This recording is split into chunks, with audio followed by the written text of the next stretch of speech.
Hello everyone, welcome to Uranium Guruji. आज हम लोग यहाँ पर 26 मार्च से बनने वाले करंट अफेयर को डिस्कस करेंगे। चलिए स्टार्ट करते हैं आज का सेशन। पहला क्वेश्चन है कि हाल ही में किस मशहूर वायलिन वादक को संगीत कलानिधि पुरस्कार के लिए चुना गया है? किसके लिए संगीत कलानिधि पुरस्कार के लिए चुना गया है? किसको? तो ये चुना गया है आर के श्री राम कुमार को। आर के श्री राम कुमार जी को चुना गया है। इनका संबंध अगर कुछ किस इंस्ट्रूमेंट से है तो वायलिन वादक हैं, ये वायलिन बजाते हैं। ये फोटो में दिख रहे हैं यहाँ पर आपको आर के श्री राम कुमार। हमारा आंसर क्या हो जाएगा? आंसर हो जाएगा बी। यहीं पर एक अवार्ड और दिया गया है कि नृत्य कलानिधि पुरस्कार। नृत्य कलानिधि पुरस्कार, इसको भी लिख लीजिए आप लोग। ये किसको दिया गया है? तो उर्मिला सत्यनारायण जी को मिला है। किसको मिला है? उर्मिला सत्यनारायण,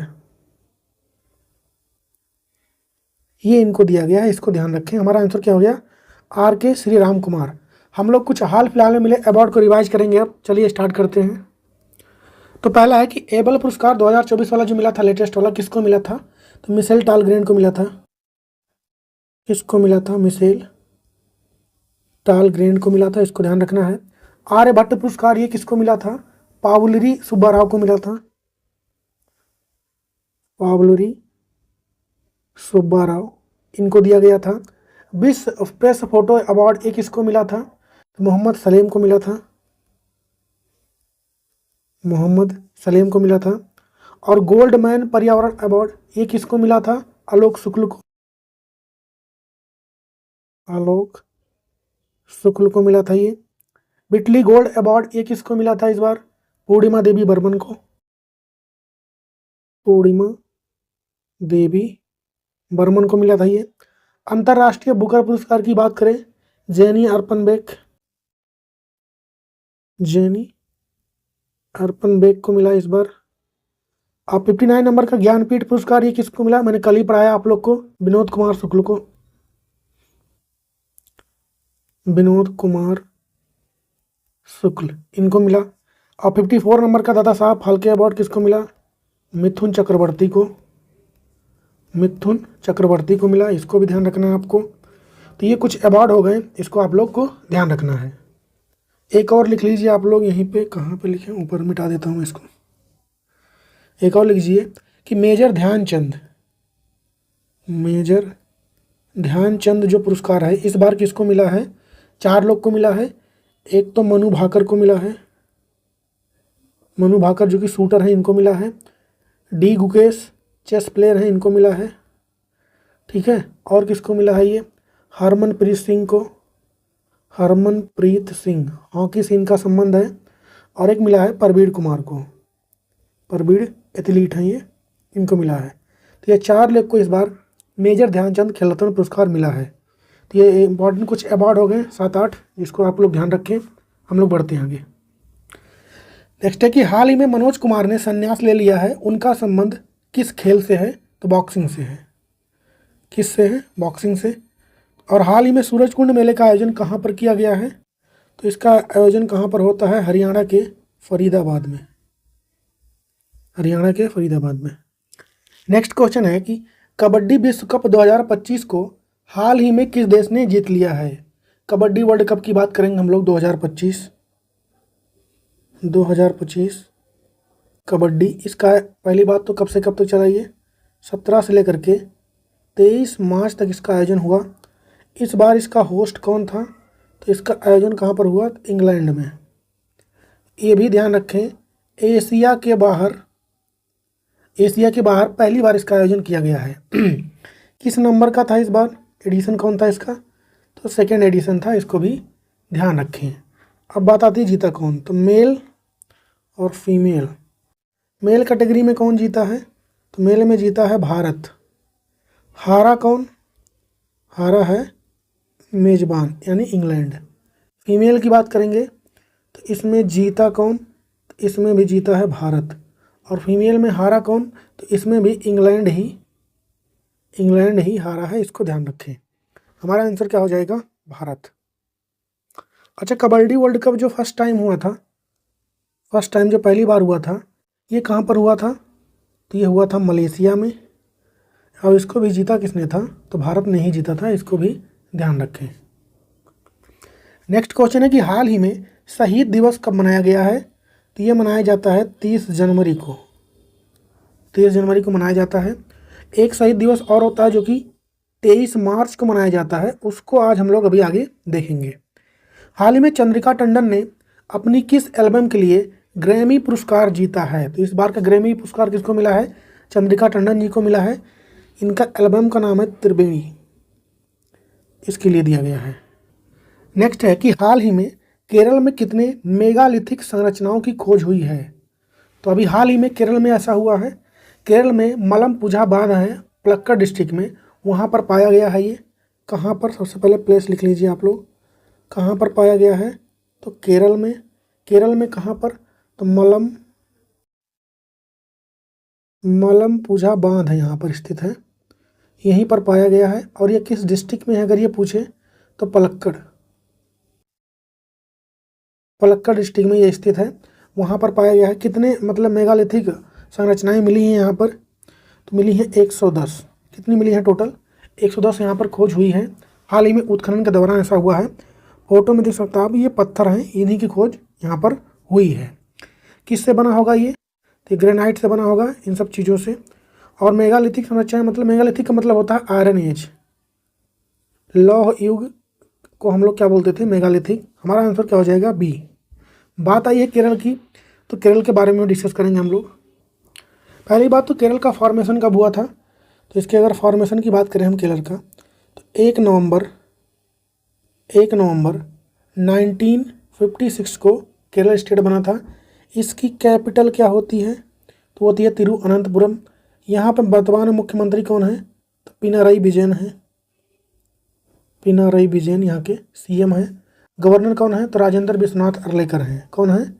राजेंद्र विश्वनाथ अर्लेकर यहाँ के गवर्नर हैं। अगर हम लोग बात करें यहाँ पर लोकसभा में कितनी सीटें हैं, राज्यसभा में कितनी सीटें हैं, और विधानसभा में कितनी सीटें हैं? तो लोकसभा में तो है यहाँ पर 20 सीटें, राज्यसभा में हो जाएंगी 9 सीटें, और विधानसभा में 140 सीटें हैं यहाँ पर। इसको भी आप लोग को ध्यान रखना है। नेशनल पार्क की अगर बात करें हम लोग, नेशनल पार्क यहाँ पे कौन कौन से मिलेंगे आप लोग को? तो साइलेंट वैली आपको यहीं देखने को मिलेगा। दूसरा पेरियार नेशनल पार्क, ये भी आपको यहीं मिलेगा। और एरविकुलम एक और है, एरविकुलम, ये भी यहीं मिलेगा। और अनामुड़ी नेशनल पार्क। तो ये नेशनल पार्क आपको कहाँ पे? केरल में देखने को मिलेंगे। अगर डैम की बात करें हम लोग, कौन कौन से डैम यहाँ देखने को मिलेंगे? तो इदुक्की डैम आपको यहाँ पे देखने को मिलेगा। इदुक्की डैम पेरियार नदी पर स्थित है, इसको ध्यान रखें। अगर यहाँ के हम लोग क्लासिकल डांस की बात करें, कौन कौन से हो जाएंगे? तो एक तो आपका यहाँ का कथकली होता है, और एक होता है मोहिनी अट्टम। कौन सा हो जाएगा? कथकली और मोहिनी अट्टम। क्लासिकल लैंग्वेज की बात करें यहाँ पर, तो वो है मलयालम। और किसी क्षेत्रीय भाषा में मतलब जो हाई कोर्ट में जो निर्णय होते हैं क्षेत्रीय भाषा में प्रसारित करने वाला पहला राज्य अगर हम देखेंगे तो वो भी कौन था? केरला ही था। मलयालम में प्रस्तुत किया गया था। यहाँ पर अगर हम लोग फेस्टिवल की बात करें, इम्पॉर्टेंट फेस्टिवल जो यहाँ पर होते हैं यानी त्यौहार की बात करें, तो आपका एक तो हो गया ओणम, बहुत पॉपुलर है यहाँ पर। त्रिशूरपुरम, ये भी आपका केरल का हो जाएगा। अटुकल पोंगल एक होता है, अटुकल पोंगल, ये केरल का होता है। एक पोंगल होता है वो तमिलनाडु का होता है। विशु उत्सव भी यहीं पर मनाया जाता है। मकर बिलक्कू त्यौहार यहाँ पर मनाया जाता है, और मकर बिलक्कू त्यौहार भी यहीं मनाया जाता है सबरीमाला मंदिर में। तो ये सब चीज़ें आप लोग ध्यान रखें। और केरला की जो समुद्र तट होता है, केरला में जो समुद्र तट होता है उसको क्या बोलते हैं? तो मालाबार तट बोलते हैं। और सबरीमाला मंदिर यहीं पे देखने को मिलेगा आपको। मसालों का बाग भी किसे बोलते हैं? केरला को। तो ये कुछ बातें केरला के बारे में हो गई, इसको ध्यान रखिए। बाकी हम लोग बढ़ते हैं आगे। नेक्स्ट है कि हाल ही में IBA बैंकिंग टेक्नोलॉजी अवार्ड में किस बैंक ने लगातार दूसरी बार 7 श्रेणियों में पुरस्कार को जीता है? तो सिटी यूनियन बैंक ने, सिटी यूनियन बैंक ने इसको जीता है। हाल ही में कौन सा देश यूरो ड्रोन कार्यक्रम में शामिल हुआ है? तो भारत ही शामिल हुआ है इसमें, ध्यान रखें इसको। नेक्स्ट क्वेश्चन है कि हाल ही में पर्पल फेस्ट 2025 का आयोजन ये कहाँ पर किया गया है? तो पहली बात, इसका होस्ट कौन रहा इस बार? तो इसका आयोजन हुआ आपका न्यू दिल्ली में। कहाँ पर हुआ है? न्यू दिल्ली में इसका आयोजन हुआ है। वहाँ पर अगर पूछे कहाँ पर, तो अमृत उद्यान में, अमृत उद्यान में इसका आयोजन हुआ है। ये कहाँ पर है? तो राष्ट्रपति भवन में। कहाँ पर है ये? राष्ट्रपति भवन में आपका अमृत उद्यान है, इसको ध्यान रखें आप लोग। इसका उद्घाटन किसने किया है? तो वो किया है द्रौपदी मुर्मू। द्रौपदी मुर्मू जी ने किया है इसका उद्घाटन, जो कि वर्तमान में भारत के यहाँ हैं प्रेसिडेंट हैं।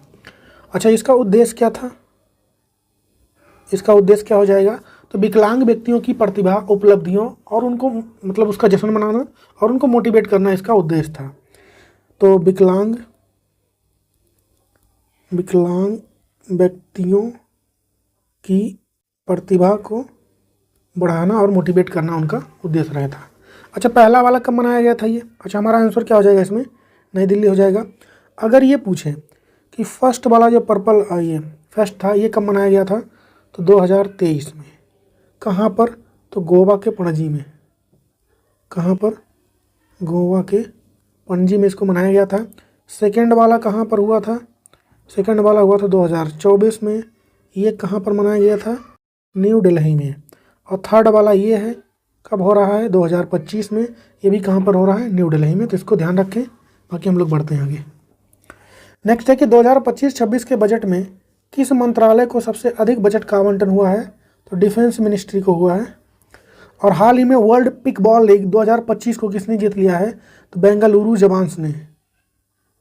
किसने जीता है? बेंगलुरु जवान ने इसको जीत लिया है। नेक्स्ट क्वेश्चन है कि हाल ही में ट्यूनीशिया की नई प्रधानमंत्री कौन बन गई हैं? तो ये बनी है सर्रा जाफरानी। कौन बनी है? सर्रा जाफरानी, फोटो में दिख रही हैं। इसके पहले यहाँ पे कामिल मद्दोरी थे, जिनको हटा के इनको बनाया गया है। इनको अपॉइंट कौन करता है? तो यहाँ के जो प्रेसिडेंट होते हैं अपॉइंट करते हैं। हमारा आंसर क्या हो जाएगा? सर्रा जाफरानी। तो इसको ध्यान रखें। और ट्यूनीशिया की जो कैपिटल होती है ट्यूनिस होती है, वो ट्यूनिस होती है, इसको भी ध्यान रखें। मैं रिवाइज करवाता हूँ आप लोग के 7-8 कुछ और प्रधानमंत्री जो हाल फिलहाल में बने थे। तो पहला है कि हाल ही में कनाडा के नए प्रधानमंत्री बने थे, उनका नाम क्या है? तो मार्क कार्नी। क्या नाम है उनका? मार्क कार्नी नाम है। वानुअतु देश के नए बने थे, जोथम नापत नाम था उनका, जोथम नापत। आयरलैंड के नए प्रधानमंत्री कौन बने हैं? तो माइकल मार्टिन। माइकल मार्टिन का नाम हो जाएगा। मॉरिशस के कौन बने हैं? तो मॉरिशस के बने हैं नवीन राम गुलाम। नवीन राम गुलाम, ये आपके मॉरिशस के हो गए। श्रीलंका के भी अभी हाल ही में बनी है कौन? हरीनी अमर सूर्या। हरीनी अमर सूर्या बनी है, इसको ध्यान रखें। थाईलैंड के कौन बने हैं? तो पेंटो और गटार्न सिनामात्रा बने हैं, यानी पी सिनामात्रा, ये बने हैं यहाँ के। और इस्टोनिया देश के कौन बने हैं? तो क्रिस्टन मिशेल बने हैं। कौन बने? क्रिस्टन मिशेल बने हैं, इसको भी आपको ध्यान रखना है। एक दो और बच गया है, जैसे यूके के अभी कौन बने थे? यूके वाले कौन बने थे? तो कीर स्टारमर बने थे यूके के। और नीदरलैंड के कौन बने थे? नीदरलैंड, इसके कौन बने थे प्रधानमंत्री? डिक सुप बने थे। और चाड देश है, इसके भी प्रधानमंत्री अभी हाल ही बने थे। अल्ला मायो हलीनी नाम था उनका, अल्ला मायो हलीनी ये नाम था। तो ये कुछ 8-9 प्रधानमंत्री जो कि हाल ही में अपॉइंट हुए थे, इसको भी हमने देख लिया। हमारा आंसर क्या हो जाएगा? ट्यूनीशिया के प्रधानमंत्री कौन बनी है? तो सर्रा जाफरानी। नेक्स्ट है कि हाल ही में किसने प्रतिष्ठित टाटा स्टील मास्टर्स 2025 खिताब जीता है? तो आर प्रज्ञान आनंद ने जीता है। और प्रज्ञानंद ने इसको जीत लिया है। विश्व पुस्तक मेला 2025, इसका आयोजन कहाँ पर? तो न्यू दिल्ली में। नेक्स्ट है कि हाल ही में जापान के टोक्यो में किन देश के बीच बॉर्डर पर हो रहे तनाव को कम करने के लिए त्रिपक्षीय सहयोग बैठक हुआ है? तो ये कुल 3 देशों के बीच में हुआ है। आंसर हमारा हो जाएगा डी। किन किन के बीच में? एक तो साउथ कोरिया हो गया, चाइना हो गया और जापान हो गया। तीनों की कैपिटल देख लेते हैं। साउथ कोरिया की कैपिटल क्या होती है? तो होती है सियोल। क्या होती है कैपिटल इसकी? सियोल। करेंसी यहाँ पे कौन सी चलती है? तो करेंसी हो जाएगी वान। चाइना की बात करेंगे हम लोग, कैपिटल क्या हो जाएगी इसकी? तो बीजिंग। कैपिटल क्या हो जाएगी? बीजिंग। करेंसी यहाँ पे चलती है युआन। युआन या फिर रेमनबी भी चलती है यहाँ पर, युआन या फिर रेमनबी। और जापान की बात करेंगे, कैपिटल इसकी क्या हो जाएगी? टोक्यो, जो कि यहाँ पर बैठक ही हुआ है।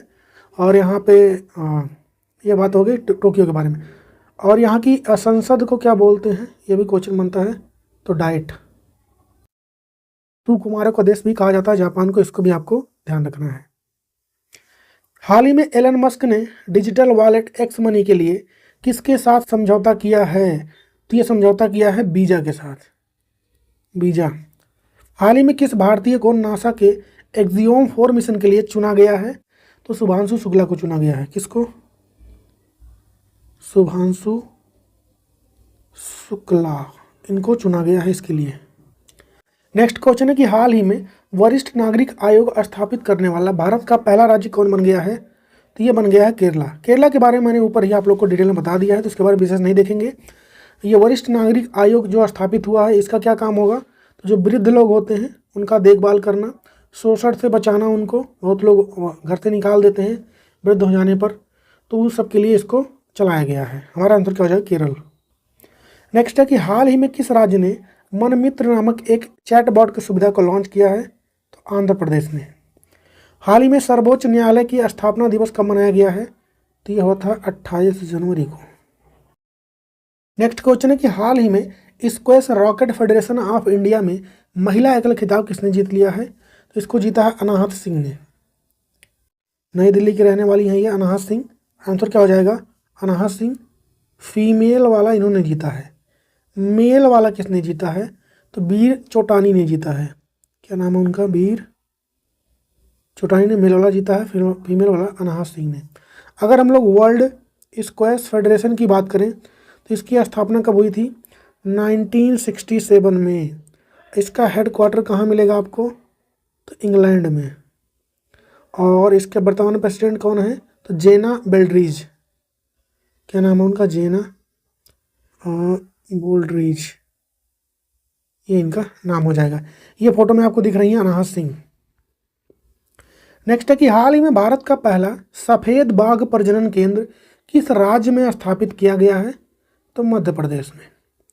हाल ही में कहाँ के मीर कैट टेलीस्कोप ने इंका ताजो आकाशगंगा की खोज की है?